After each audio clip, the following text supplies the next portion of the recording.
Welcome back to The Social Seller with Conor Paulsen. Now, I am so excited. You know this podcast has been years in the making in making sure that we are bringing the highest quality communicators, and it goes way beyond sales and being a high quality communicator and a business owner and someone that gives back and lives a congruent life, right? Takes action aligned with their values. And I'm so excited. Today we have a special guest. We have two people on the podcast for the first time. We've been wanting to do this. So Ayaka and your mother, Kumi, I'm so excited to have you on. Now, our guarantee at The Social Seller is to bring you the highest quality people and provide authentic value and talk about maybe some vulnerable stuff to make sure that you realize how human everyone is and how we should all be achieving and striving for our best life. And that's what we're going to dive into. So, Ayaka, just to kind of hop in, you and me initially met, a couple weeks ago through a mutual friend in the building that I live in.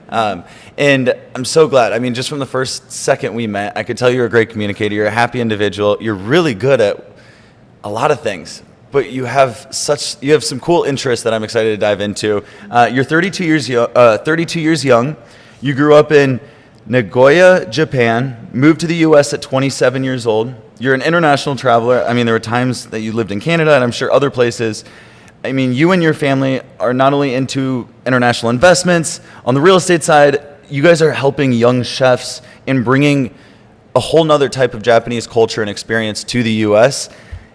And these Japanese cafes, I'm excited to dive in, and over the next few years, it sounds like there's going to be a couple more restaurants. Now, right now, we're sitting in one of your restaurants called BeShock, my favorite, hands down, favorite ramen spot in San Diego, and I will go on record. Now, luckily, a lot of other people in San Diego agree, and the reviews speak for themselves, right? Now, I know you have another location in Carlsbad, but I want to hand it off to you. So you were born in Japan. How did you get to San Diego? So I get to San Diego about 5 years ago. I'm planning to open a restaurant here in downtown. I actually look for about maybe 60 different locations from all the way down to downtown to North County, Oceanside, and we look for a location and we found this spot in little corner of East Village. I wanted to share my culture of cultural cuisine as well as sake. Sake is a Japanese national beverage. It's a brew beverage. It's almost like a rice wine. So I really love sake. When first time I was exposed when I was maybe 23 or 4, I fell in love right away. I wanted to share that with the people in the U.S. I love that. And I don't know how I didn't include this in the intro. You are sake queen. You're a sake girl, and you're known around the world for being the sommelier of, I'm not even probably saying that right, not the wine expert, but of sake. And you've done years of training to get to this level, and you're educating people. Now, I feel fortunate. I lived in Asia for a year, right, after business school, and I know that's why you and me really vibed. I love sake. I have a lot to learn, and I think the listeners can learn a lot today, too. And Kumi, I'm so excited to have you on. Now, as the mother, and you are like the foundation, I'm starting to understand for this family, how has the transition to the U.S. been for you, and what does that look like in business? そうこの多分このビジネスとかのすべてはそのママがコアの部分にあって、こういうふうにあと母としてとかそのビジネスの対してこの日本からアメリカに来たっていうそのチェンジはなんかどういうふうなのがありますかって。どういうふうなチェンジ？自分にとって。私にとって、子供を通して、この仕事を通して、私も外を見る機会になったっていうか、日本だけじゃなくてね、で、そうだね、日本の人にも、そういうチャンスがもっともっとあればいいなっていうことをちょっと。So she's kind of very excited. She always wanted to do something in a foreign country. That always have been her dream, and then she was able to make that happen through raising kids and then raising kids very internationally. So I have I'm 3 sisters, and then all of us are bilinguals, and we were all able to get together and make this kind of dream come true, and we're kind of succeeding it and growing every day. So it's really fun process for her and learning. She comes in maybe twice a year to do a whole group, restaurant meetings, and she started to learning how big of the culture, how people work here, and then she can bring that mentality and a lot of people, she find it like, oh wow, a lot of people seeking for opportunities and they wants to work harder to be better. So she kind of like, bring in all that good energy that she learned from here, and she can bring it back to the team in Japan. So she's like doing the bridging work between two cultures, and she's like, yeah, I mean, still learning every day. So I love it. I love it. You are an authentic individual, and I'm realizing in business, the older I get, people that are really happy doing what they love. And I think the fortunate few that actually figure out their passions in life, because that's a loaded question when you're at a certain age. It's like, what are you passionate about? I don't know. If you haven't experienced enough of life, it's pretty hard to figure out. But not only your mother to set the tone, but for the family to all get around the same cause, I think is really cool. And Americans don't travel like the rest of the world. When I moved abroad, I realized Americans travel somewhere for like a week. And we like to think like, oh, that's a long vacation, right? Everyone else, it seems like they travel for like a month, 2 months, 3 months, or a year.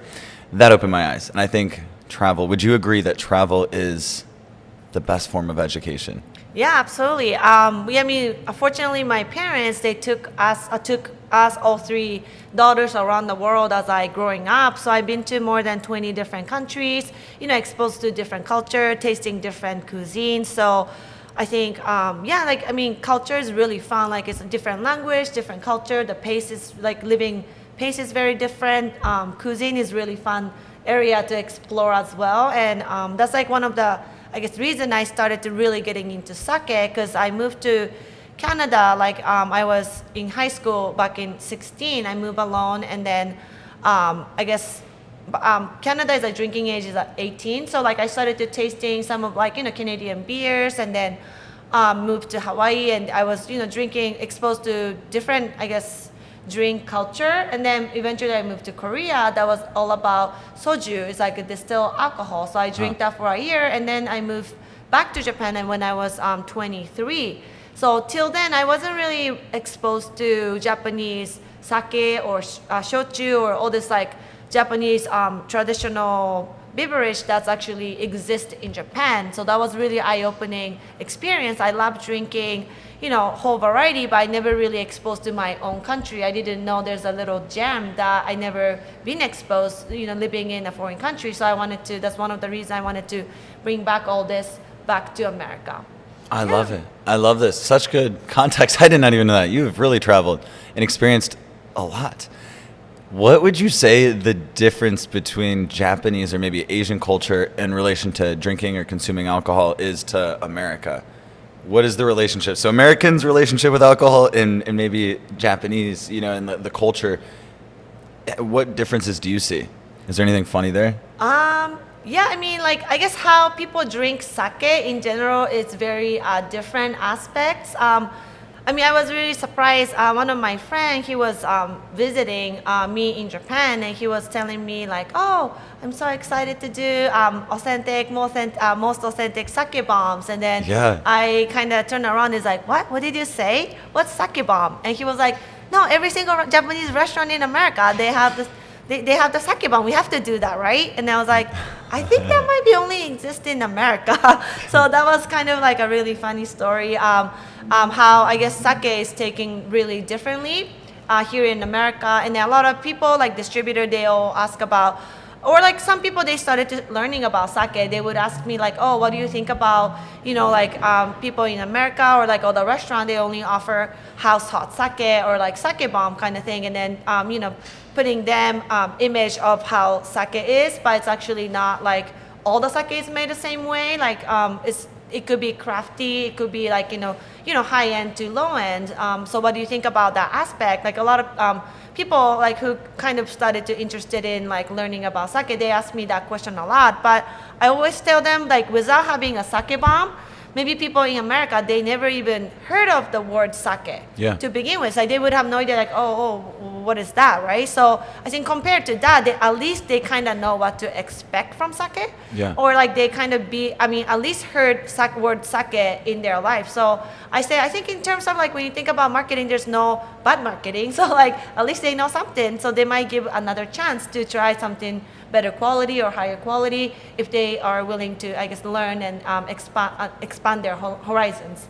Yeah. I love it. I love that. And with sake, the first time I shared I don't know, a decent size where you could actually start feeling it, right? We had enough sake. I was like, whoa, this is a whole nother feeling, right? It's like you can drink beer and maybe feel a little buzzed. You can drink wine and you're going to feel a little different. And then sake is in its own class. I'd say it's kind of, I don't want to consider it, it's like a rice wine in a way, right? Really good. Always really smooth. I like mine chilled. I used to like it hot. And I think for a lot of people out here, I have friends that are new to sake and they really like the infused flavors. I have not tried them. But what I love is even though you know the highest level, highest quality sake in the world, and you know the history behind it, you just want people to experience it, right? Yeah. Getting that one taste might open your eyes to maybe exploring it and the curiosity. Yeah, for sure. I love it. All right, so I do want to humanize you, and I guess this is a question to both of you. Making the transition, and I mean, you guys are really happy-go-lucky people, and I relate to that.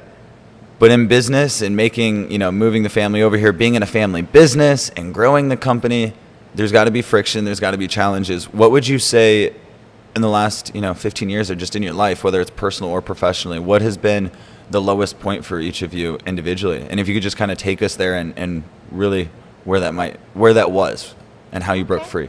そうだからその過去では例えば10年とか15年でなんかそのこのことがそのファミリービジネスをやる上ですごいこれが大変だったなみたいなことはどういうことがありますかって。ファミリービジネスで、その家族でみんなでこうやって仕事してるじゃん、とかそのビジネス全体としてこの飲食やったりとかそういうことでなんかすごいなんかこれが大変だったなみたいなことはありますかって。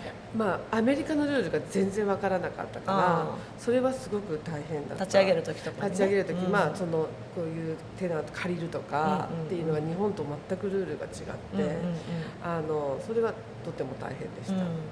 So I think that the rule in US is very, very different from how they do business in Japan. So it's kind of starting from how to rent a space, like leasing the space, to how to, work with the contractor and also the architect, how to build, how to budget things were really very different. Culturally very different. So she was very surprised and it was so different. I mean, she have done this for years in Japan, so she can probably do it like with her eyes closed, but here was completely different. Like you have to start from, like her background check to financial and also I think to be able for us to get like liquor license, you need to get like police reports and all this she never really tried that before, so it was like, oh wow, it's very different. Yeah. And do you guys still have a restaurant in Japan? In Japan, yes. That's awesome. Yeah, we have few locations.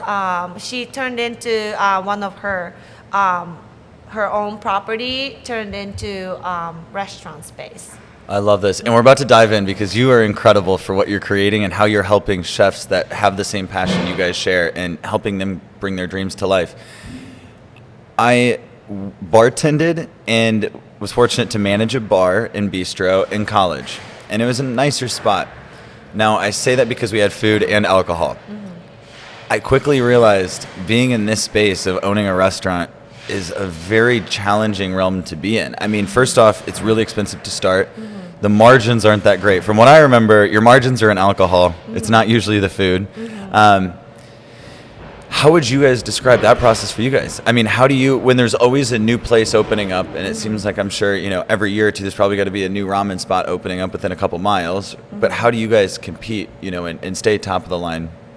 We always say we just need to make sure we have continuously have a good food. The quality, maintaining the quality is probably the core key value. Like a lot of restaurants, even during pandemic, I see that when they have amazing, consistently have a good food, these restaurants seems like they all manage to survive because by now I see that East Village is still up and coming area.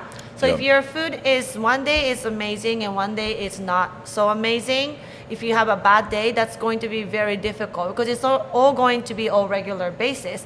Regulars, what they are looking for is they wants to make sure that they have a good quality food every time. They will be tasting the same food that they like and they love every time they come back or every time they bring back their friends. So my mom, she would always continuously mention to all the chef and kitchen stuff. It's like, like maybe for you, it's just you do everyday kind of thing, but for them, it might be that's the meal that they count on. So like it has to look the same and you have to taste the same every single time. There's no bad day at BeShock. So that was like, I guess, our concept and really core value that we really teaches people here. I think that was probably one of the reasons that we keep growing and in this community, we became part of the community. So without having a tourist or conventions or all these people, like that's going to be the extra, but we have a core value and strong connection in the community in East Village. You definitely do. And I've lived in East Village 2.5 years. And it's so cool. I love that you say it's up and coming, and I agree. It's so interesting because you see the direction, all the new development. You are a staple place. I mean, you have a great location here. But I always see people here, even through the pandemic. That was the wild thing. I'm glad you bring that up because there aren't the traditional conferences that it seemed like go on every single week, every day of the year. There's like 3 conferences, which just means floods of people in San Diego. Right. No Comic-Con this year, which is like one of the largest events in the world. I did not know that until they canceled it like a few weeks ago. Dang, I love this. And what would you guys recommend to someone? So you guys are the first guests we've had on that are restaurant owners, and not only restaurant owners, very successful at doing so, and that's something very challenging to do. What would you recommend to the individual that might be in their late teens or 20s, 30s, regardless of age, but they're like, my passion, I've always loved to cook. Maybe I want to become a chef, or maybe I want to open up a restaurant. What advice would you give to them that maybe isn't it like traditional you're going to read in a book, just given your experience? そうなんかもし若い人がすごい将来レストランやりたいとか、シェフになんかなりたいっていう、そういう夢を持った人がいるとしたら、なんかそういう人になんかどういうアドバイスをしますかって。どういうアドバイスか、夢を持った人にどういうアドバイスか。まあ夢は諦めなければ必ず実現すると思うし、でその目標っていうのはやっぱりこうきちんと、持っとかないと。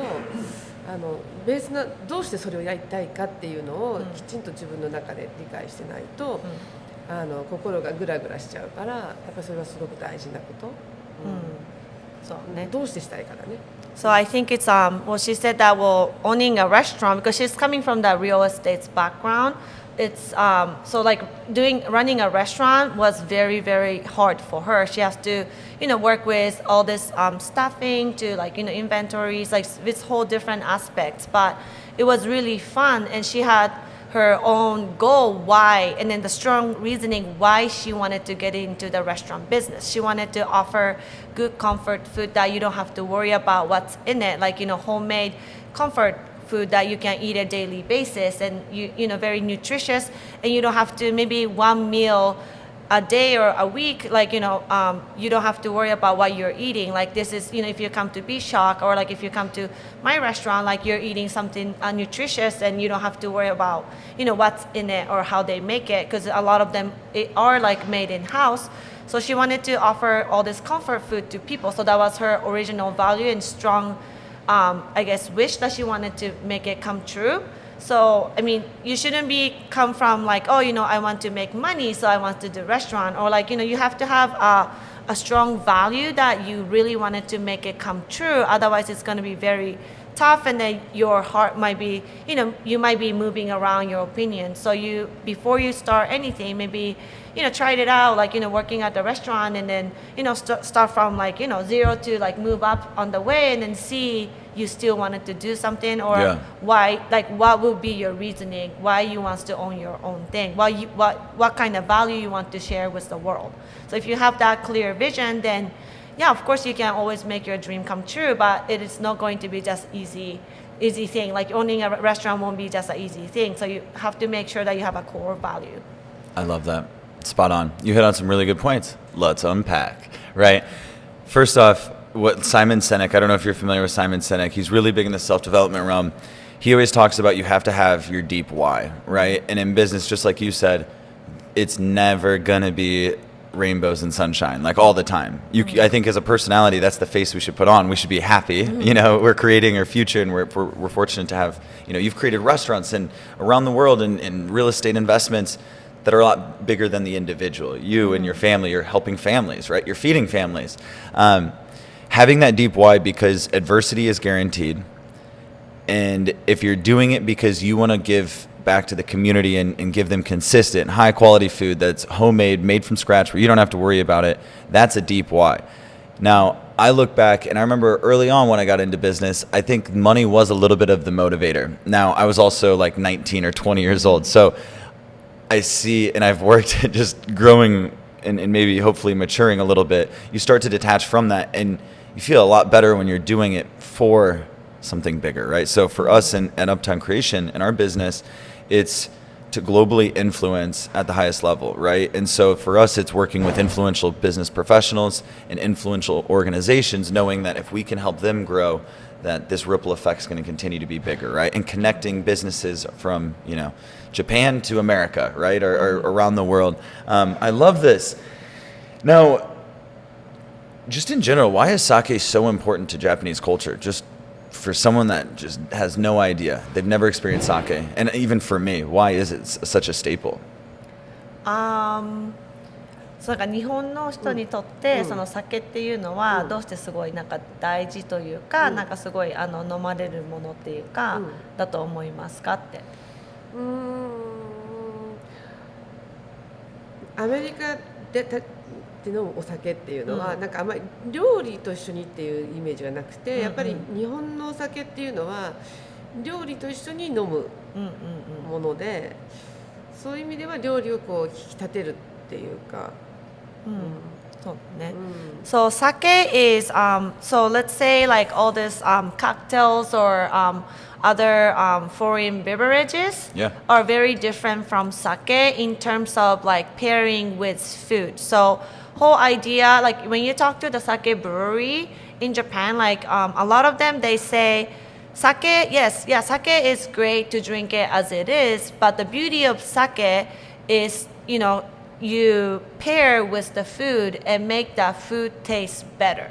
So it doesn't necessarily be like, oh, I want to shine as it is as this sake, but then I want to be, come next to food and then make the food shine, and that's my job, is to make other like food or the whatever you're eating shine better or making it better, like bringing that flavor to, like lift up. So I think she's like saying that very like that's like a Japanese culture. Like we don't really, I guess, sometimes like, Japanese culture, we, like there's like you cannot really see that person working hard, but that person is actually there. And that's, I think, sometimes like maybe the humbleness or all this thing is very, mentality is very similar. Like, you work hard to make other person shine, or like, to work together, making it better other than just your solo individual. So that's a very different concept, I guess, in terms of, drinking alcoholic beverage. Like you always eat it with your food and you don't fight with your food. So that's the beauty of, I guess, the sake itself, and very representing the culture, Japanese culture in general. I love that. And almost like a wine where you're going to complement, like if you're eating like salmon, there's a certain red that you would want, or like a steak, there's a red, or fish, you want white usually, right?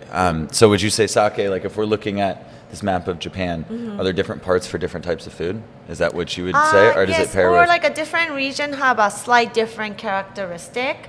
Yeah, it's not as obvious as, I guess, red wine or like, in a wine country, like because we can grow rice everywhere and we can exchange the rice to grow sake. So, but regional, they do have a little bit of, I guess, a trend or the different flavor profile, depends on the region.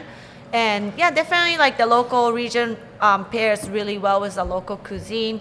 But yeah, sake again is very comparable, like not just with sushi or Japanese cuisine, but you can pair with, it's really popular to pair with like, pizza or like, there are a variety of cuisine, like you can pair really well together. Yeah. I love it. I love it. We're going to jump ship to another now. In America, it's almost like a dying breed to be in family business, like to be a family and to continue to grow a business. And I've gone back and forth from when I really started falling in love with business, and I'd read about it, and it almost seemed like in American culture, they kind of say you almost shouldn't do it. Don't mix your personal with your professional, because that personal argument that you have with your brother or sister ends up affecting the staff and the business, and that can be a challenge. And I've just noticed, and I could be wrong, I haven't looked at the statistics. My best guess is that it's not as common in America to be a family-owned business. What is it like in Japanese culture? And then what do you think has really separated you and your family to enable you to continue grow and to maintain this family? How do you separate? なんかその家族の、ビジネスなんかアメリカだとあんまり家族のビジネスっていうのがないなんかその自分のプライベートの家族とかと、ビジネス仕事を一緒にするとすごい大変なことになるから、あんまりなんかやらないみたいな考え方が多いんだけど、そうなんかその家族でそういうビジネスやっててその大変なこととか、それはなんかどう思いますかって。特にすごく家族っていうのは一番信頼できるから仕事ってやっぱり信頼できるっていうことがまず一番大事なことだから、そういう意味ではそんなに大変ではないですね。そういうことね。でそこからだからもっと大きくさらにしていこうとかって思った時に、家族だと限りがあるじゃん。そうだから、なんかそれをもうどういうふうにじゃあもっとなんか大きくなんかするのがいいと思いますか、みたいな。だからここでもそうだけど、やっぱりこうスタッフの教育っていうのはすごく大事だったなと思っていて、でやっぱりそれぞれの思いをきちんと形になんていうのか、気持ちを一つにしてやれるように教育にはすごく。仕事にはそこが一番大事かなと思って、子供を育てるのと同じ。そうだね。Well, she thinks that family is the people that she can fully trust on, and I guess she raised all of us, so we all know how she thinks, and then how we kind of I guess really have a big respect on her, and then she's been in business for a very long time, so we all learn from both of our parents, my mom and my dad. So I guess so she's well, running a business or do anything is having a trust is the core value, and if you have that really strong trust, you can create that culture and start including a lot of people, involving different people, and then you can become part of the big family. So we always say it's BeShock family. It's restaurant is where you see each other every day, you work each other every day, so it's very important to have the person who has the same or similar value already as a core person, so then we can spread that similar value as a part of the BeShock culture, and then we can teach and educate all this younger professional to be, I guess, have a same mentality within the team. So she doesn't think that it's that difficult to work with a family. I love that mindset in the context. You're exactly right.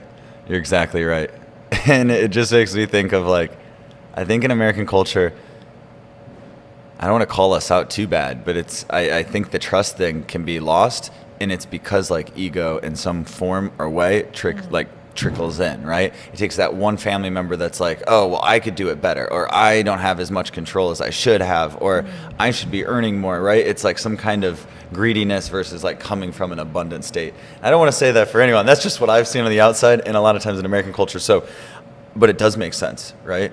Family is foundational. That's an interesting part. Now, I have trust in all my family members, but I don't want to get into business with them. 自分の家族のことはもちろん信頼してるんだけど、僕はちょっと家族とは仕事はできないと思って。なんかすごく大きなビジネスをしようっていうふうには思ってなくて全然。気がついたらここに来てたかもしれないけれども、そんなふうにはあんまりすごいなんていうんだろう。本当に自分たちがしたいこと自分がしたいことを家族でしていたら、今ここに行き着いてる、なんかその先がどういうふうになるかっていうのはまたわからないけれども、そんなに最初もうすごい大きなビジネスをするっていうのは全然思ってない。So I guess she never really thought that we're gonna do something big, or oh, we're gonna be a millionaire, or she didn't start from there. We were oh, let's do something that we wanted to achieve in life, and let's dream. If we dream together, we can dream bigger. So let's see where it can take us, and then we started to working, I guess, from that aspect. So we ended up all the way in the United States, moving out from Japan. But I mean, that was her vision, but like she wasn't really thinking about, okay, let's do something big from the beginning. She just kind of started small, and it was keep growing and, finding really team members along the way. So I don't know where it's going to take us, but so she thinks it's very exciting. It's almost like growing international family everywhere. So I love that. You are so humble. I love it. Yes, just both of you. And I think that goes really well into Dream Pure, right? Because could you just explain what Dream Pure is? Because this goes way beyond business, way beyond real estate and all these investments, but how you are giving back. Can you talk about Dream Pure? Yes, so Dream Peer is the name that we came up for our my company. Dream and Peer is like a group of people, group of friends or team members that we wanted to dream together. So my mom, she was always saying that, okay, well, if you just wanted to make your dream come true, that's going to be easy. But if you have all these other people, they have their own dreams, then yeah, again, like we can dream bigger, and then we can maybe achieve something, or we can even dream about something that each individual just cannot be even dream about. So she thinks that it's really cool that, younger, she always say each people have, different strengths. So let's say my mom, she might have all this money that, she can financially support something, but it doesn't mean that she have a chef skill set, or like, she can run actual restaurant itself, because she's already a little bit older. So but wearing younger chef, they might be looking for opportunity, but they may not be financially be able to start her or his own thing. So she become investor. So then together they can make the dream dream come true, or they can bring things together. And she always say, my job is not to open my own thing, but I can actually help who has all this big dream, or like the plan that they wanted to come true. And she's like, one person cannot do so much in life, but together with working with other people, you can make greater thing happen. I love that. And what I love too is that you haven't even really defined like what you want to create. You're just following the passion, doing it with the people you love, your family, where the trust is there. But then you're bringing new people into that family, and in business, you start to create a culture, and that's such an exciting aspect, right? When people love to come into work, just because it's like that's the family interaction. And I've seen in certain ways, I think COVID's kind of brought us even closer in some ways, right? And like how grateful we are for social interaction, and being able to go to work and feel fulfilled coming home, like knowing I served people, right? Even if it was serving the best bowl of ramen to someone, and being able to go home that night and going, dang, I know I served them the best ramen possible. Why, just to dive into Dream Pure a little bit more, can you give just an example? Because you mentioned that there's passionate chefs that might want an opportunity. Do you have any examples of what that looks like and how you help that individual? So my mom, she loves going out and dining out all the time and meeting new people. And I guess she started to meeting all these young professionals, young chefs, like he or she already know that they have their own clientele, that they have their own customers. And if they have their own thing, they already have a business plan that if it's this size of the restaurant, I can manage, and then I can bring in a few people that I work with, and then we can make these things happen. But not necessarily in Japan, I guess borrowing money from people is very difficult. So my mom started to see if she step in and help a little bit, then maybe their life process, instead of waiting another 5-10 years to save that money, she can be the help, and then he can start right away. So I think one of the chefs that she started working was kind of like a sushi chef slash Is this here in California? That's one in Japan. Okay, yes, Japan. And she owns variety of, I guess, buildings in Japan. And so she turned in the first floor into the restaurant. So she will be, paying for the construction fee. And construction fee is a lot relatively cheaper in Japan. So she just kind of turned in her own building into restaurant space. And, so that chef was saying that I can pay this much per month as a rent, but I just don't have that big, a chunk of money, the cash that I can put it in to build the space. So she kind of step in and build the restaurant, and in return, like he will pay her back in rents. And then she just kind of calculated like, oh yeah, like if we work together for 5 years, even just 5 years, everything gonna be paid off. It's kind of win-win situation. So she started to kind of like become like a partial like investor, so then they can start owning their own restaurants. Yeah. That is awesome. I understand why it's called Dream Pier, right? The name is fitting. Now, I want to, as we're bringing things to a close, thanks again for just this opportunity and to be able to have these conversations. What advice would you just have to a young entrepreneur just in general, whether they wanted to get into real estate or anything? We talked about on the restaurant side. Would you just have any advice given your guys' experience? その今さっきはお任せの話をしてたんだけど、そうそうだから今度今そのレストランに対しては、今こういうことをやりたいって思ってる人とかが、のアドバイスをもらったけど、この今若い人たちに向けてなんかその言いたいことっていうか、なんかそのアドバイスみたいなのはなんかありますかって。若い頃にやっぱりいろんなことして、いろんな経験を積んで、でやっぱりちょっと長いなんていうのか、そんな簡単にやめないでね、やっぱりそれがこうなんていうのか、いつ自分の人生の中で役立つかわからないけど、やっぱり一つのことを一生懸命やるっていうのはすごく大事だと思う。なんかそのすぐにね、なんかこれ嫌いだからやめるとかじゃ、そうだね。今すごくそういう人たちが多いけれども、やっぱり嫌な時にやめるんじゃなくて続けてみるっていうことをやっぱりちょっとチャレンジすると、長い人生の途中であの時に頑張ったのはこのためなんだなっていうことに多分気づく時が来るから、嫌な時にやめないように。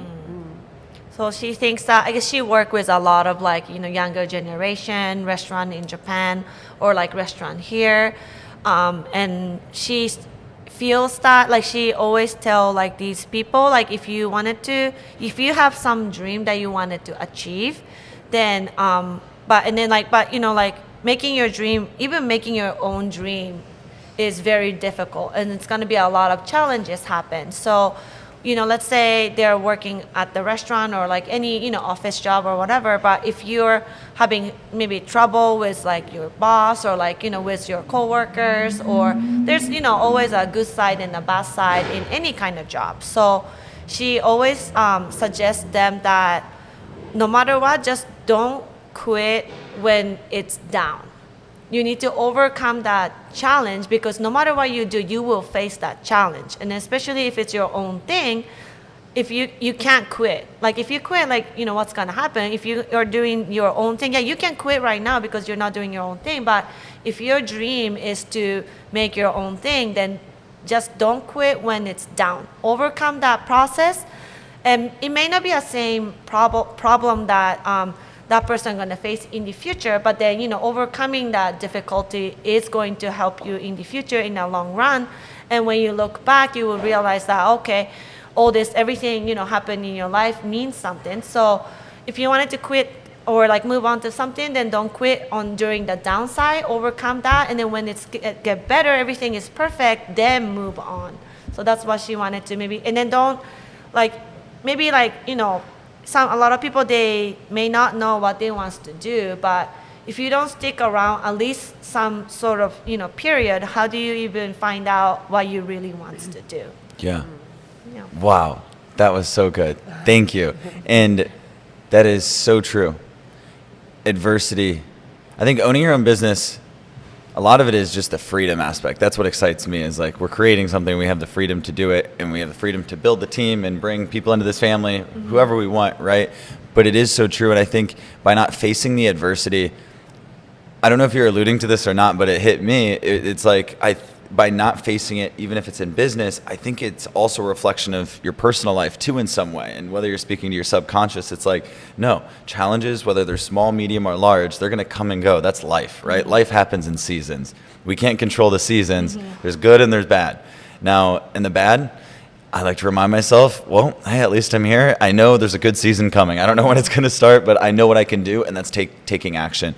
And on that note, whenever I'm out of sync, or like there's bad weeks, or like just maybe I'm out of a funk, or I'm really tired, I've pushed myself way too hard, for me, I always love getting back to routine. For whatever reason, that's what helps me out a ton. If I'm waking up at a certain time, getting workouts in certain meetings with the team members, that helps out a ton. Now, as we're bringing this to a close, I want to give context too for anyone outside of San Diego listening or watching this, and not only learning from restaurant moguls and the sake queen, the sake girl herself here. You guys are so humble. Ramen is something that's huge out here in Southern California. I moved out here 2.5 years ago, and I think I had heard of ramen. We ate ramen a couple times when I lived abroad, but it's a whole other realm out here and how serious it is. Now, I see that it's kind of, okay, it looks like the sun's going to peep out, but we're getting into the 1 or 2 months where we get potential rain in San Diego. Now, what I find fascinating is when it rains, do your sales skyrocket? Yes. Can you explain that? Yes. だからそのラーメンってすごいこっちで人気であって、サンディエゴあんまり雨降らないけど、ちょっと雨が降るとすごいなんかラーメン屋って混んだりするんですかって言うから、そうそれはするよね。So it's very very interesting. We just all we need in San Diego is 2 minutes of rain, and our restaurant is packed. Comfort food. For anyone that hasn't had ramen, go out, do yourself a favor this weekend, regardless of where you're at, somewhere near you. Drive the hour if you're in the middle of nowhere, Iowa, because I grew up there too. But find ramen, and when you're in San Diego, you have to come to BeShock and understand, whether it's the downtown location or in North County in Carlsbad, experience why everyone loves ramen, and this is by far the best place to experience it. Now, my personal favorite, the spicy miso. Unbelievable. That's almost always what I go with. And then I'll usually get a sushi roll or two. Yes. And then the pork buns. Pork buns are unbelievable. And anyone that hasn't experienced it, if you like texture, if you like flavor beyond flavor, try the pork buns. And you guys have an unreal happy hour. That's originally what brought me in. And then, I mean, tonight I'm bringing a handful of friends in for dinner. So people that haven't been here yet, I'm excited. And I want to make sure we can plug this because there's going to be a lot of people from San Diego and around the country. And the nice thing is that San Diego is a city that a lot of people like to travel to or maybe even vacation to. How can people get in contact with both of you and anyone watching this? What would you tell them, or how can they get connected with you and BeShock? How get connected? Yeah, you. Yeah. Like how can people? Yeah. Sorry. This is the part what we just call like we're gonna plug you. And so okay. What with anyone listening, not only should they come into BeShock, but how can they stay in touch? Should they go to the website? Would you recommend the Instagram page? Right. So probably the best way to contact is we have Instagram page. It's BeShock Ramen. So that will be that way you can see what kind of menu items that we have, and you can message me. Like I'm in charge of the social media, so you can reach out and then you can see what kind of like sake events that we are hosting. Facebook or Instagram. It's all both of them are BeShock Ramen, or you can just check our website. It's BeShockRamen.com. Yep, and BeShock, BeShock. One word, BeShock. Right. Thank you so much, ladies. This is awesome. Thank I appreciate you. it. Today we got to check the box for 3 people on a podcast. Thank you so Awesome. much. Thank you. Pleasure.